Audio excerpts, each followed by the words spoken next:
जो crude oil, जो कच्चा तेल निकलता है जमीन के अंदर से, आधे से ज्यादा लोगों को यही लगता है कि यार जैसे मुझसे बहुत लोग पूछते थे कॉलेज टाइम में कि यार अब तो इलेक्ट्रिक गाड़ियां आ गई, अब तो तुम्हारा धंधा खत्म, क्योंकि लोगों के लिए तेल मतलब सिर्फ पेट्रोल होता है या डीजल होता है। हाँ, नहीं, ऐसा नहीं है। मेरे लिए भी वही है। ऐसी प्रजातियां हैं, जैसे कुछ तरीके के टर्टल्स होते हैं, ठीक है, जिनका फिक्स्ड होता है कि अगर 35 डिग्री है, ठीक है, तब 50% उनके लड़के होंगे, बच्चे जो ऑफस्प्रिंग्स जनरेट कर रहे हैं, 50% उनमें लड़के होंगे, 50% लड़कियां होंगी। अगर 1 डिग्री ऊपर चला गया तो सिर्फ लड़के पैदा होंगे, 1 डिग्री नीचे आ गया तो सिर्फ लड़कियां पैदा होंगी। ये तो बहुत सोचने वाली बात। तो इससे एक्सटेंशन का बहुत दिक्कत आ गई।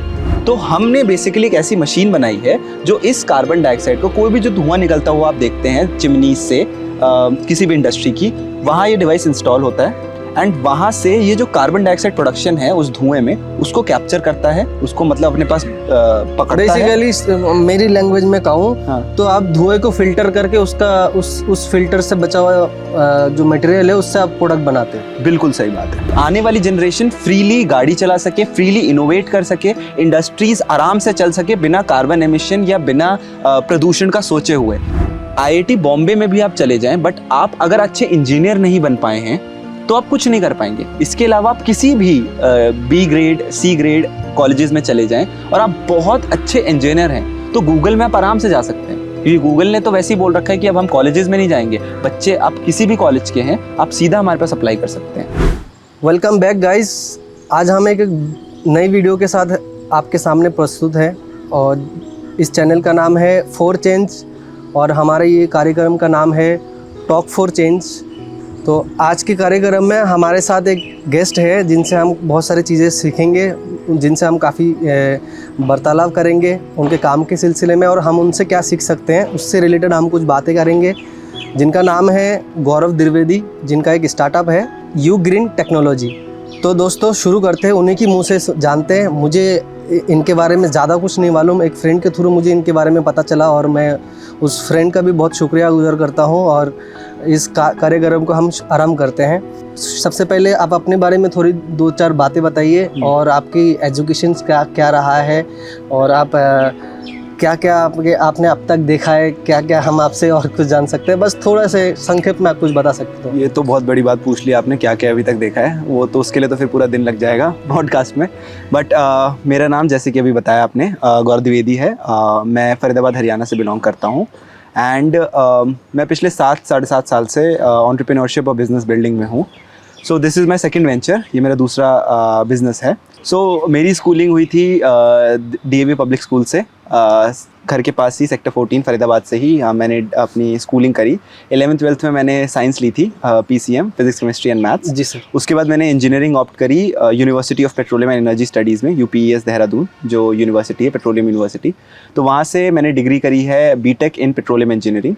सो हमेशा से बहुत इंटरेस्ट था कि यार ये क्या है, तेल क्या है, क्योंकि मेरे पापा जो हैं वो प्लास्टिक इंजीनियर हैं। तो मैं उनसे हमेशा पूछता रहता था कि ये प्लास्टिक आता कहाँ से है, बेसिकली ये जो दाने हैं तो ये आते कहाँ से हैं। तो उन्होंने बताया पेट्रोकेमिकल प्रोडक्ट है। अच्छा, पेट्रोकेमिकल प्रोडक्ट है। तो फिर अच्छा, प्लास्टिक पेट्रोकेमिकल प्रोडक्ट है। हाँ, तो ये सबसे बहुत अच्छा इन्फॉर्मेशन है, ये इसके बारे में मुझे कोई पता नहीं था, तो बहुत थैंक यू आपने इसके बारे में। पेट्रोल कई प्रोडक्ट है प्लास्टिक। हाँ, जो क्रूड ऑयल, जो कच्चा तेल निकलता है जमीन के अंदर से, आधे से ज्यादा लोगों को यही लगता है कि यार जैसे मुझसे बहुत लोग पूछते थे कॉलेज टाइम में कि यार अब तो इलेक्ट्रिक गाड़ियां आ गई, अब तो तुम्हारा धंधा खत्म, क्योंकि लोगों के लिए तेल मतलब सिर्फ पेट्रोल होता है या डीजल होता है। नहीं, ऐसा नहीं है। मेरे लिए भी वही है।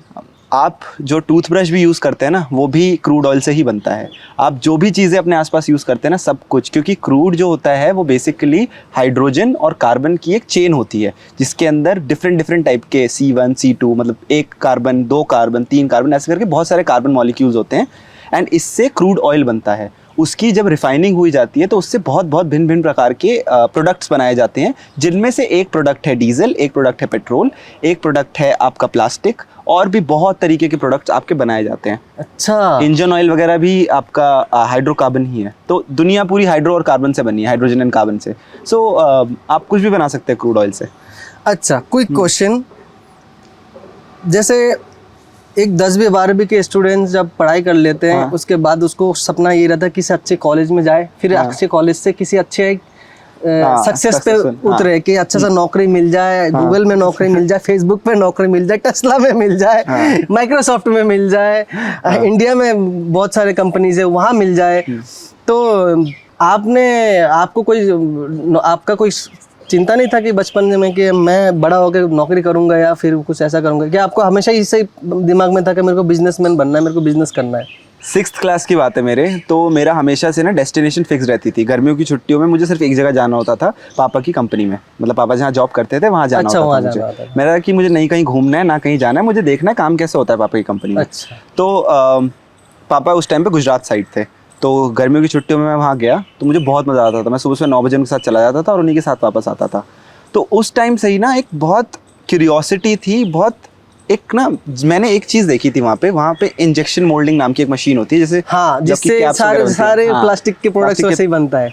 तो वो इतना फैसिनेटिंग चीज़ थी उस 6ठी क्लास के बच्चे के लिए कि एक तरफ से प्लास्टिक के ग्रैन्यूल्स जा रहे हैं एंड दूसरी तरफ से एक प्रोडक्ट बन के निकल रहा है। मेरे लिए भी मैजिकल लगा जब फर्स्ट टाइम देखा था मैंने। मैं इतना शॉक था वो देख के, मैंने कहा यार ये क्या हुआ। ठीक है, मैंने पूछा, मैंने लगा ये कैसे, उन्होंने पता समझाया, पूरा पापा ने समझाया कि ऐसे से मोल्ड होता है, उसके अंदर ऐसा होता है। मैंने लगा यार ह्यूमंस, लाइक एक ह्यूमन ने क्या सोचा एंड उससे हम कहाँ तक पहुँच गए। फायर की इन्वेंशन से लेकर के आज तक जो ह्यूमंस फूड चेन के सबसे नीचे थे, फूड वेब में सबसे नीचे आते थे, जिनके पास ना ही फर है हमारे पास, ना ही हमारे पास नाखून है, ना ही हमारे पास दांत हैं अच्छे, ठीक है, ना ही हमारे पास कोई कैपेबिलिटी है, ना हम तेज भाग सकते थे, उड़ सकते, कुछ नहीं कर सकते, फिर भी आज होमो सेपियंस ह्यूमंस फूड वेब के सबसे टॉप पे बैठे हुए हैं। जस्ट बिकॉज वन थिंग, हमारी इनोवेशन और हमारा दिमाग। तो उस टाइम से ही क्लियर था यार जो भी करूँ, बड़ा छोटा कुछ भी करूँ, ठीक है, बट दिल लगा के करूंगा। उस टाइम पे तो देखो नहीं पता था बिजनेस, एंटरप्रेन्योरशिप तो बहुत बड़ा वर्ड था, तो वो अभी रिसेंटली मुझे स्पेलिंग आज तक नहीं पता उसकी। हाँ, मुझे भी कुछ रिसेंटली पता चला, वो एंटरप्रेन्योरशिप कुछ करके कोई चीज होती तो है। वहीं से उसी टाइम से जैसे लोगों से मिलता हो तो मुझे कुछ सीखने को मिलता है। सीधी सी बात है, मतलब आपने में हिंदुस्तान पेट्रोलियम, मतलब पेट्रोलियम क्या है university? Petroleum university, UPES, university of petroleum university बोल सकता हूँ। पेट्रोलियम यूनिवर्सिटी, पेट्रोलियम यूनिवर्सिटी से आपने पढ़ाई कर ली है या पढ़ाई कर रहे हो, तो वहाँ से कैंपस प्लेसमेंट भी तो होता है? बिल्कुल। आपका हुआ है?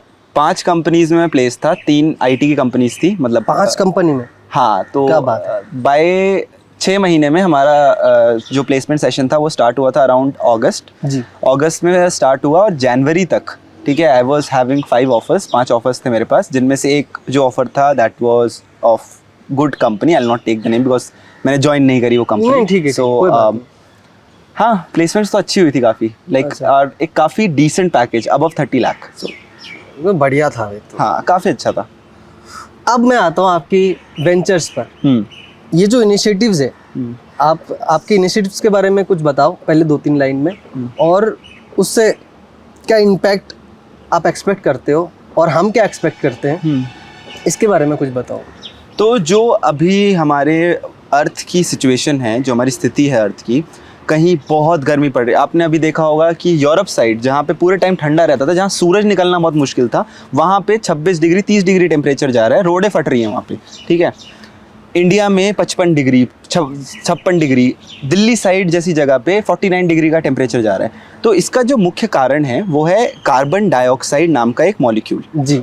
जो भी आप कुछ भी बर्न करेंगे, कुछ भी आप जलाएंगे, आप ईंधन जलाएं, आप कोई भी तरीके की चीज़ जलाएं, लकड़ी जलाएं, कुछ भी जलाएं, तो उससे कार्बन डाइऑक्साइड प्रोड्यूस होती है। हाँ। ठीक है, तो अब उस कार्बन डाइऑक्साइड का एक ऐसा काम है कि जब वो आसमान में जाती है तो उसकी एक कैपेसिटी है कि जो सूरज की तापमान और जो सूरज की गर्माहट होती है, हाँ। वो उसको अपने पास स्टोर करके रख लेती है। अच्छा। और उसको वापस नहीं जाने देती। जैसे हमने बचपन में हमेशा देखा है, दिन में गर्मी रहेगी, रात को ठंडा हो जाएगा। हाँ। ठीक है, बट अब ऐसा नहीं हो रहा है। तो इतना ज़्यादा कार्बन डाइऑक्साइड एटमॉस्फेयर में हो चुका है, हमारी वातावरण में इतना कार्बन डाइऑक्साइड हो चुका है कि अब जो हमारा तापमान है वो बढ़ चुका है, कि अब जो पहले तापमान 24 डिग्री होना चाहिए था, अब वो बढ़ के 26 डिग्री 27 डिग्री फिक्स हो चुका है, कि इससे नीचे अब वो जा ही नहीं पाएगा। और ह्यूमंस के लिए तो चलो दिक्कत है, बट कुछ कुछ ऐसी प्रजातियां हैं अर्थ पे, यू मीन टू से एनिमल्स, ऐसी प्रजातियां हैं, जैसे कुछ तरीके के टर्टल्स होते हैं, ठीक है, जिनका फिक्स्ड होता है कि अगर 35 डिग्री है, ठीक है, तब 50% उनके लड़के होंगे, बच्चे जो ऑफस्प्रिंग्स जनरेट कर रहे हैं, 50% उनमें लड़के होंगे, 50% लड़कियां होंगी। अगर 1 डिग्री ऊपर चला गया तो सिर्फ लड़के पैदा होंगे, 1 डिग्री नीचे आ गया तो सिर्फ लड़कियां पैदा होंगी। ये तो बहुत सोचने वाली बात तो इससे एक्सटेंशन का बहुत दिक्कत आ गई। ठीक है, आजकल हम देख ही पा रहे हैं, हम बाहर बैठना, बचपन में याद है आपको भी, आपने भी किया ही होगा, जब लाइट चली जाती थी, हाँ, पूरी फैमिली बाहर छत पे बैठ के सो रही है, तारे देख रहे हैं, खेल कूद रहे हैं। हम तो अब वो नहीं बहुत शराबा करते थे, गेम खेलते थे, छुपन छुपाई खेलते थे, दादा दादी डांट रहे हैं कि सो जाओ, तुम सो जाओ, बट अब वो सब नहीं हो सकता, क्योंकि इतनी गर्मी है कि यार एसी कूलर। अब मैं हूँ एक मिडिल क्लास फैमिली से, तो बचपन से ही हमारा ऐसा होता था कि यार जिसके घर में मैं एसी देखता था ना, मुझे लगता था भाई ये तो अंबानी है, ये तो मुकेश अंबानी है, बहुत अमीर है, क्योंकि यार पंखा कूलर ही बहुत होता था, जरूरत ही नहीं पड़ती थी, एसी लग्जरी होती थी। आज हमारे हर कमरे में एसी है। ऐसा नहीं कि बहुत अमीर हो गए हैं, बट अब जरूरी है, क्योंकि अब रह नहीं पाएंगे, लोग लोन ले लेके एसी लोन लेके ही लेना पड़ेगा, क्योंकि अगर जीना तो है ही। तो हमने बेसिकली एक ऐसी मशीन बनाई है जो इस कार्बन डाइऑक्साइड को, कोई भी जो धुआं निकलता हुआ आप देखते हैं चिमनी से, किसी भी इंडस्ट्री की, वहाँ ये डिवाइस इंस्टॉल होता है, एंड वहाँ से ये जो कार्बन डाइऑक्साइड प्रोडक्शन है उस धुएं में, उसको कैप्चर करता है, उसको मतलब अपने पास पकड़ता है। बेसिकली मेरी लैंग्वेज में कहूँ तो आप धुएं को फिल्टर करके उसका उस फिल्टर से बचा हुआ जो मटेरियल है उससे आप प्रोडक्ट बनाते हैं। बिल्कुल सही बात है, धुएं को हम फिल्टर कर रहे हैं, कार्बन डाइऑक्साइड हटा रहे हैं, एंड उस कार्बन डाइऑक्साइड से हम प्रोडक्ट बनाते हैं बेसिकली। क्या बात है भाई, बहुत बढ़िया। तो अब मुझे इसके मतलब आपने जो धुएं से मटेरियल इकट्ठा किए हैं उसको क्या बोलते हैं, क्या नाम देते हैं? Carbon dioxide. Carbon dioxide. हाँ। कार्बन डाइऑक्साइड से अब इससे क्या क्या इस्तेमाल में लाते हो आप, क्या क्या काम में आता है? मुझे एक तो बेनिफिट दिख गया कि आप हवा को सुरक्षित कर रहे हो, जो भी आने वाले कार्बन इमिशंस हो रहे हैं, जहाँ पर भी कार्बन जल रहे हैं उसको आप वो करने की कोशिश कर रहे हो। तो अब इससे आप जो कार्बन इकट्ठा कर रहे हो उससे क्या क्या प्रोडक्ट बना सकते हो आप, या क्या कर रहे हो? कार्बन डाइऑक्साइड एक ऐसा मॉलिक्यूल है जिससे आप कुछ भी बना सकते हो, जो हम बना रहे हैं। कुछ भी बोले तो मुझे कुछ एक एग्जांपल दो। जैसे कि फ्यूल, ठीक है, मिथेनॉल, इथेनॉल, ठीक है, ये फ्यूल्स बना सकते हैं।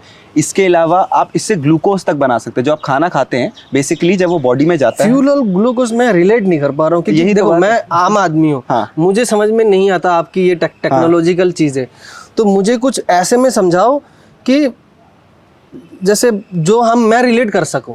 फ्यूल समझ गया मैं, बोला कार्बन डाइऑक्साइड से आप फ्यूल बना रहे हो, फ्यूल तो लिक्विड होती है, अब वो तो एक ऐश हो गया। बिल्कुल, लिक्विड, सॉलिड और गैस, इनके अंदर बेसिक एक ही डिफरेंसेस काफ़ी हैं, बट सरल भाषा में समझाऊं तो उनमें एक ही डिफरेंस है। गैस के मॉलिक्यूल, अगर ये दो मॉलिक्यूल्स हैं, अगर ये सॉलिड में है तो ये ऐसे होंगे चिपके हुए, लिक्विड में है तो थोड़ा दूर होंगे, गैस में है तो बहुत ज़्यादा दूर होंगे, ठीक है। एक बेसिक डिफरेंस यही है, इसीलिए गैस जो होती है वो कहीं भी फैल जाती है, सॉलिड एक फिक्स स्ट्रक्चर में ही रहता है। तो अब बेसिकली सीन ऐसा है कि कार्बन डाइऑक्साइड है तो गैस स्टेट में, ठीक है, बट उससे आप जब उसको प्रोसेस करेंगे, उसके अंदर हाइड्रोजन चेन ऐड करेंगे, उसके अंदर बहुत सारी प्रोसेसिंग होती है, काफ़ी डीप केमिस्ट्री है।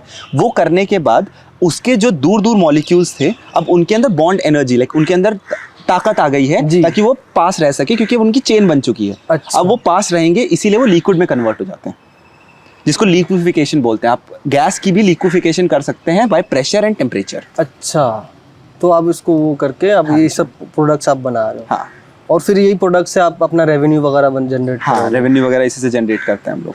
क्या बात। प्रोडक्ट बेच के नहीं, वो तो फिर भी सेकेंडरी थिंग है, क्योंकि आजकल गवर्नमेंट भी काफ़ी सीरियस है इस चीज़ के लिए, इंडियन गवर्नमेंट भी और इंटरनेशनल गवर्नमेंट भी, कि यार कार्बन डाइऑक्साइड, क्योंकि धरती पे जीना तो है ही ना, एक ही, we have just one planet, ठीक है, एक ही प्लैनेट पे रहना है हमें, ठीक है। मार्स वार्स ठीक है, दैट्स अ गुड विजन, अच्छा विजन है वो, लेकिन अभी तो हमारे पास अर्थ ही है, तो अर्थ तो बचा ले पहले हम लोग। और अर्थ का कोई सब्स्टिट्यूट भी नहीं है कोई सब्स्टिट्यूट।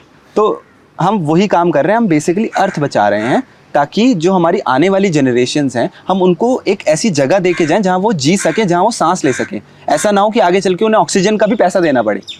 समझ रहा हूँ कि आप एक ऐसा वेंचर स्टार्ट किए हो जिससे आप अपना जो मेन गोल होता है इंसान की, वो होती है कि मैं पर्यावरण को सेव करूंगा। मेरा इच्छा बहुत है कि मैं पर्यावरण के लिए कुछ करना चाहता हूँ, पर मेरे से नहीं हो पाएगा वो चीज़, मेरे पास वो समझ भी नहीं है, वो टेक्नोलॉजी भी नहीं है, और वो एजुकेशन भी नहीं है कि मैं इतना सारी चीज़ें कर पाऊँ। पर मैं वीडियो बना सकता हूँ, मैं वीडियो बना के लोगों को ये पर्यावरण के लिए कुछ करना चाहता हूँ। तो ये तो हो गई मेरी बात। पर मुझे जितना समझ में आया आपकी बातों से, मुझे यही लगा कि आप एक ऐसा वेंचर खोलो जिससे आप पर्यावरण को भी बचा सको और अपने आजीविका भी चला सको, और अपने साथ साथ दूसरों को भी आजीविका चला सको। बिल्कुल सही बात है। तो इसमें अब मेरे मतलब एक चीज़ और पूछना था मुझे कि आपका विजन क्या है, अभी थोड़ी देर पहले मैं विजन हाँ। की बात कर रहा था, आपका खुद का विजन क्या है? आप अपनी कंपनी को लेकर कहाँ देखते हो? आप अपनी पर्सनल विजन्स को कहाँ देखते हो? ऐसा भी हो सकता है कि आपके पास ये वेंचर पे आप काम कर रहे हो, आने वाले टाइम के बाद आपके पास कोई काम ही नहीं रहेगा, क्योंकि आप इसमें इतना कुछ कर चुके होंगे तो आपको कुछ करने की जरूरत ही नहीं पड़ रहा हो, है ना? आप बड़े लेवल में पहुंच गए हो, आपके बड़े बड़े मैनेजर्स आपका सारा काम देख रहा होगा, आपके विजन पे काम चल रहा होगा, वहीं चेंज एंड इम्प्लीमेंटेशंस पे निकल रहा होगा जिंदगी भर। पर आप अपने एज अ सेल्फ आप अपने आप को कहाँ देखते हो? आप अपना क्या विजन है आपको ज़िंदगी में, और क्या मतलब, और इस वेंचर्स को लेकर क्या प्लानिंग है? सो पर्सनल विजन जो मेरा है वो यही है कि मेरे दिमाग में ना अभी बस एक प्रोडक्ट नहीं है, मेरे दिमाग में 10, 20, 30, 100 बहुत प्रोडक्ट आते हैं। मैं कुछ भी चीज़ देखता हूँ ना, कोई भी जगह जाता हूँ, लोगों से मिलता हूँ, बात करता हूँ, उनकी प्रॉब्लम सुनता हूँ, लोगों इन जनरल जब प्रॉब्लम जानता हूँ ना अर्थ की, तो कुछ ना कुछ क्लिक करता है कि यार अब ये करेंगे, अब ये करेंगे, अब ये करेंगे। तो मेरा जो है ना, मुझे एक प्रोडक्ट पे या एक चीज़ पे ना रुकना नहीं है। मेरे आइडल हैं स्टीव जॉब्स। तो उनका भी यही था, एक चीज़ पे ना उन्हें रुकना नहीं था। कंपनी है, कंपनी जैसे आपने बोला मैनेजर्स आएंगे, टीम आती है, बेसिकली जो आपकी टीम है वो कंपनी आपकी रन करेगी जब आप स्मूथ हो जाएंगे, ठीक है। उसके बाद मुझे ना रुकना नहीं है। मुझे ये जो स्टार्टअप वाला जो मेरा फेज़ है ना, जिसमें भाग रहे हैं, हसल कर रहे हैं, पूरा पूरा दिन काम कर रहे हैं, ठीक है, पागल हो रखे हैं जी, ये वाला फेज़ मुझे बहुत पसंद है। मैं ट्रिलियनर भी बन जाऊँ, मैं कुछ भी कर लूँ, बट मुझे इनोवेशन नहीं छोड़नी, मुझे इम्प्लीमेंटेशन नहीं छोड़नी। मैं एक कंपनी बनाऊंगा, मैं दूसरी बनाऊंगा, मैं दूसरी बनाऊंगा, मैं तीसरी बनाऊंगा, मैं एक प्रोडक्ट बनाऊंगा, मैं 10 और बनाऊंगा। और कंपनी के लिए मेरा ये विजन है कि आने वाली जो हमारी जनरेशन है, ताकि जब मेरा पोता हो, वो जब गाड़ी चलाए, पोता या पोती जब वो गाड़ी चलाए, तो वो अपने बच्चों को ये ना बोलें कि बेटा गाड़ी नहीं चलानी चाहिए क्योंकि अर्थ डिस्ट्रॉय होती है। वो फ्रीली, आने वाली जनरेशन फ्रीली गाड़ी चला सके, फ्रीली इनोवेट कर सके, इंडस्ट्रीज़ आराम से चल सके बिना कार्बन एमिशन या बिना प्रदूषण का सोचे हुए, ताकि क्योंकि उनके दिमाग में एक क्लैरिटी रहे, एक विश्वास रहे कि हाँ, यू ग्रीन टेक्नोलॉजी नाम की एक कंपनी है जो ये सब कुछ सॉल्व कर देगी। Quick question for you green, क्या यू ग्रीन के पास कोई सोल्यूशन या कोई ऐसा टेक्नोलॉजी यू ग्रीन सोच रहा है जो कार्स या व्हीकल्स इसके पोल्यूशन को कम करने के लिए, क्योंकि ये एक बहुत बड़ी प्रॉब्लम है। मैंने कोई उड़ता कोई आर्टिकल तो या कोई इंस्टा पोस्ट या पता नहीं सोशल मीडिया पे ने देखा है कि कोई एक कंपनी है जो ऐसे कोई एक डिवाइस बनाया जो सिर्फ कार की साइलेंसर में लग जाता है और उससे थोड़ा सा कार्बन होता है, पर वो बहुत छोटे लेवल पर है। बिल्कुल सही बात है। अब आपका क्वेश्चन बहुत जेन्युइन है, क्योंकि सबसे बड़ी प्रॉब्लम जो लोगों को दिखती है वो ये दिखती है, यार गाड़ियां चल रही है, उनसे एमिशन हो रहा है, ठीक है। इसका जो हमारे पास प्रोडक्ट है, इसका सोल्यूशन हम कर नहीं रहे, हम ऑलरेडी कर चुके हैं इस पे काम। अच्छा, तो इसका जो है, जैसे अगर आप ये मान लीजिए एक गाड़ी है, वो एक दिन अगर पूरा दिन 24 घंटा चल रही है, ठीक है, तो एक सपोज कर लीजिए फिगर कि वो 1 किलो कार्बन डाइऑक्साइड छोड़ती है एटमॉस्फेयर में 24 घंटा चलने पे। तो अगर हम 1000 गाड़ियां ले लें तो 1 टन कार्बन डाइऑक्साइड छोड़ रही हैं वो, मतलब 1000 किलो कार्बन डाइऑक्साइड वो आसमान में छोड़ रही है 24 घंटे में। तो हमारे पास हमारा हमेशा से यही विजन था कि यार छोटा प्रोडक्ट नहीं रखना है, ऐसा नहीं रखना है कि बंदा परेशान हो कि साइलेंसर में लगाए। बहुत अच्छी इनोवेशन है वो, मैंने पढ़ा है उसके बारे में, काफ़ी अच्छी इनोवेशन है, काफ़ी अच्छा काम कर रहे हैं वो लोग। बट जो मेरा विजन था कंपनी के लिए, जो हमारा विजन था कंपनी के लिए, वो ये था कि आप लोग अपना काम करते रहें। मैं नहीं चाहता आपको ये बोलना कि आप परेशान हो या आप अपना लाइफस्टाइल चेंज करें। आप जैसे जी रहे हैं वैसे ही जिएं। अब हमने एक ऐसे डिवाइस बना रहे हैं जो अगर 1000 गाड़ियां हैं, 1000 किलो वो कार्बन डाइऑक्साइड एमिट कर रही हैं, तो वो दूर दराज कहीं भी, क्योंकि एटमॉस्फेयर तो सेम ही है हर जगह, ठीक है, आप यहाँ से गैस छोड़ें तो वो कन्याकुमारी में भी वही गैस रहेगी, ठीक है, क्योंकि गैस ट्रैवल करती है, बिल्कुल, ठीक है, वो डाइल्यूट होती है एटमॉस्फेयर में। तो हम किसी दूर दराज के एरिया में एक डिवाइस लगाएंगे जिसको बोला जाता है direct air capture technology, DAC, ठीक है, direct air carbon capture technology.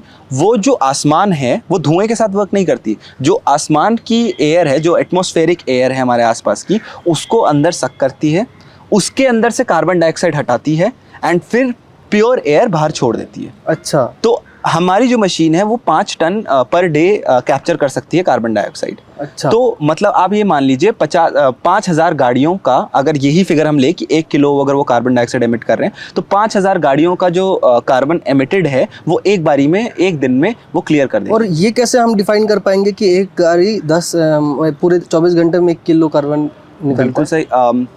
जो आपकी फ्यूल कंजम्पशन होती है गाड़ी की, हर एक गाड़ी जब बन के आती है तो उसका रेटिंग आती है। हाँ, ठीक है, एक तो वो तरीका है। उसके अलावा आप फ्यूल कौन सा यूज़ कर रहे हो, अगर आप पेट्रोल गाड़ी है, डीजल गाड़ी है, सीएनजी गाड़ी है। सीएनजी कम करता है, ठीक है, डीजल ज़्यादा करता है, पेट्रोल बीच में आता है। ठीक है, तो कितना आपकी माइलेज आती है, कितना आपका एमिशन, वो सारे स्टैंडर्ड्स जो हैं वो ऑलरेडी बने हुए हैं। अच्छा, वो ऑलरेडी आप उससे पता कर सकते हैं कि आपकी गाड़ी कितना एमिशन कर रही है। कितना एमिशन कर रहा है। हाँ। चलो दोस्तों, आपको बहुत ही अच्छा इन्फॉर्मेशन मैंने आपको दिलवा दी है सर से। तो मतलब काफ़ी अच्छा लगा, आपने मतलब इतना सारी इन्फॉर्मेशन हमें बहुत शॉर्ट टाइम में देने के लिए, और आपने इतनी शॉर्ट टाइम पे हमें ये इंटरव्यू देने के लिए।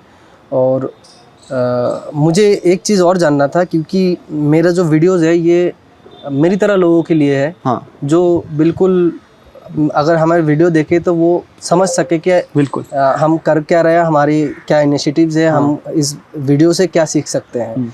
तो सबसे पहली बात कि अगर कोई मेरा भाई कोई 12वीं कर रहा हो, कोई 10वीं कर रहा हो, अगर कोई ऐसा भाई है जो इतना ही पैशनेट हो आपकी तरह, और वो भी ऐसे ही पेट्रोलियम या फिर इस इंडस्ट्री में घुसना चाहता हो, सेव इन्वायरमेंट्स के लिए घुसना चाहता हो, तो उनको किस टाइप की स्टडी करना चाहिए कि वो भी पेट्रोलियम में पढ़ाई कर सके, या फिर ऐसा कौन सा कॉलेज में उनको पहले सबसे पहले करना चाहिए था कि वो ऐसे कॉलेज से पास आउट हो, और कि इस टाइप के कुछ अगर आप मुझे टिप्स एंड ट्रिक्स दे सकते थे। सबसे अच्छी चीज़ जो मैंने खुद के एक्सपीरियंस से सीखी है वो यही है कि जो हमें पहले भी बताई गई थी, बहुत लोग बोलते होंगे ये चीज़ कि कॉलेज के पीछे मत भागो, डिग्री के पीछे भागो। जो आप कोर्स कर रहे हैं ना वो आपका चहीता कोर्स होना चाहिए। अब जैसे मुझे कंप्यूटर साइंस में, मेरे लिए पाइथन मतलब सांप है। अच्छा। मेरे लिए पाइथन कोडिंग लैंग्वेज आज तक नहीं हो पाई, मैं बिल्कुल अच्छा नहीं हूँ कोडिंग में, मेरे लिए भी सांप ही है। हाँ। तो अब मैं अगर कंप्यूटर साइंस ले लेता, ठीक है, कि यार कंप्यूटर साइंस ले लेते हैं, ठीक है, किसी भी कॉलेज की बहुत चल रही है, ठीक है, क्यों ले लेते, कहाँ से आया था इन्फ्लुएंस? बहुत लोगों ने करा था, पेरेंट्स ने इन्फ्लुएंस किया था, यार कंप्यूटर साइंस काफी अच्छा चल रहा है, अच्छा, इसलिए आ रहा है, आसपास लोगों ने किया यार कंप्यूटर्स में तो बहुत अच्छा स्कोप है। हाँ, अगर सुंदर पिचाई बन सकते हो। हाँ, सुंदर पिचाई बन जाओगे, ठीक है, बल्कि वो मेटलर्जी का इंजीनियर है, बट स्टिल। अच्छा, तो अगर मैं वो ले लेता तो मैं कुछ नहीं कर पाता, मैं उसी में उलझा रहता। तो मैं, जो भी स्टूडेंट्स मुझे देख रहे हैं, हमें सुन रहे हैं, तो जो भी 11th एंड 12th में हैं, पहले आप ये देखिए आपको मज़ा किस चीज़ में आता है करने में। अगर आपको इंजीनियरिंग में मज़ा आता है तो उसमें भी बहुत सारी ब्रांचेस होती हैं। आपको कौन सी चीज़ में मज़ा आता है, आप कंप्यूटर पे 12 घंटा 24 घंटा कोड अगर कर सकते हैं, ठीक है, आप बैठ सकते हैं, आप कोडिंग कर सकते हैं, आपको इसमें इंटरेस्ट आ रहा है, तब आप वो लीजिए। अदरवाइज़ कॉलेज जो है ना वो बहुत अलग चीज़ है, कॉलेज सिलेक्शन बहुत डिफरेंट चीज़ है। आप अगर आईआईटी में भी चले जाएं, आप आईआईटी बॉम्बे में भी इस बार देखिए प्लेसमेंट्स इतनी अच्छी नहीं हुई हैं, आईआईटी बॉम्बे में भी आप चले जाएं, बट आप अगर अच्छे इंजीनियर नहीं बन पाए हैं तो आप कुछ नहीं कर पाएंगे। इसके अलावा आप किसी भी B grade C grade colleges में चले जाएं और आप बहुत अच्छे इंजीनियर हैं तो गूगल में आप आराम से जा सकते हैं, क्योंकि गूगल ने तो वैसे ही बोल रखा है कि अब हम कॉलेजेस में नहीं जाएंगे, बच्चे आप किसी भी कॉलेज के हैं आप सीधा हमारे पास अप्लाई कर सकते हैं। अच्छा, तो मैं यही बच्चों को बोलूँगा कि अपनी पैशन को फॉलो करो, डिफ़िकल्टीज़ आएंगी, उन्हीं का नाम लाइफ है। बिना डिफ़िकल्ट, अभी या तो डिफ़िकल्टी ले लो या तो फिर 30 साल 40 साल के बाद डिफ़िकल्टीज़ लेना। हाँ, यूनिवर्सिटी ऑफ पेट्रोलियम में एडमिशन के लिए क्या करना चाहिए? 11th एंड 12th में अच्छे से पढ़ाई करो। कोई क्राइटेरिया है, कितना नंबर क्राइटेरिया है? अब वो तो आपको साइट से देखना पड़ेगा। हमारे जब मैंने एडमिशन लिया था तो आपके टाइम का बताओ, कोई बात नहीं, ज़्यादा से ऊपर नीचे होगा थोड़ा सा। हमारे टाइम पे तो ज़्यादा था, 60-65% अबव चाहिए होता था, और यूपी सीट करके एक एग्जामिनेशन होता था उनका खुद का, वो आपको क्लियर करना पड़ता था। समझिए। तो अभी तो थोड़ा सिस्टम चेंज है, कोविड के बाद से काफ़ी चेंजेस आए हैं, तो आप वो देख लीजिए। अच्छा कॉलेज है काफ़ी, मैं तो सबको सजेस्ट करता हूँ। पेट्रोलियम अगर आपको करनी है तो आप उसको आराम से कंसिडर कर सकते हैं। बहुत अलग तरीके की ब्रांच है पेट्रोलियम, काफ़ी न्यू तो नहीं बोलूँगा, बट हाँ पुराना है, पर उतना लोगों को नहीं मालूम, लोगों को मालूम नहीं, जो जिनको मालूम है उन्होंने किया है, उन्होंने भी किसी और के थ्रू इन्फ्लुएंस हुआ है। तो यही है कि मैं बताना चाहूँगा कि सिर्फ IIM IIT नहीं है, और सिर्फ कॉलेज और ऐसे दीनदयाल टाइप के नहीं है। बहुत सारी चीज़ें हैं, इंडिया में ही है, एग्रीकल्चर में भी बहुत सारे अच्छे colleges हैं, कॉलेजेस बिल्कुल। है जहाँ से तुम कर लो अपनी पढ़ाई, बहुत कुछ बन सकते हो। बिल्कुल। तो आपका मैसेज क्या रहेगा जो एंटरप्रेन्योरशिप करना चाहते हैं, या फिर जो नए नए जवान है आपके देश की जनता के, हमारे देश की जनता की, हाँ। तो आप दुनिया के लिए क्या मैसेज देना चाहोगे आप मेरी चैनल के थ्रू अभी की सिचुएशन बस के हिसाब एक ही लाइन बोलूँगा, चाहे आप जॉब कर रहे हैं, चाहे आप बिजनेस करना चाहते हैं, आप एंटरप्रेन्योरशिप करना चाहते हैं, या लाइफ में आप कुछ भी कर रहे हैं, सिर्फ एक चीज़ है, अगर आप अपना पैशन फॉलो कर रहे हैं, ठीक है, तो आपको हार नहीं माननी, बस करते रहना चाहिए। आपको करते रहना। Consistency के डिफिकल्टीज साथ। आएंगी, अगर आप जॉब भी कर रहे हैं, अगर आपका जॉब करना पैशन भी है, ठीक है, तो उसमें भी डिफिकल्टीज आएंगी। आप बिजनेस कर रहे हैं, उसमें भी डिफिकल्टीज आएंगी। आप यूपीएससी का एग्जाम दे रहे हैं, आप गेट का एग्जाम दे रहे हैं, आईआईटी का एग्जाम दे रहे हैं, सब में डिफिकल्टीज आएंगी। उसी को जिंदगी बोलते हैं। अगर डिफिकल्टीज आ रही हैं तो उसका सिर्फ एक मतलब है कि आप जिंदा हैं, दैट्स ऑल। बहुत अच्छी उसको सॉल्व करें एंड बस काम करें, अपने काम को अपना धर्म बनाएं एंड भगवान सब खुद करा देता है। क्या बात है भाई। Thank you so much and nice to thank you meet so much for having me here yes. and for interacting.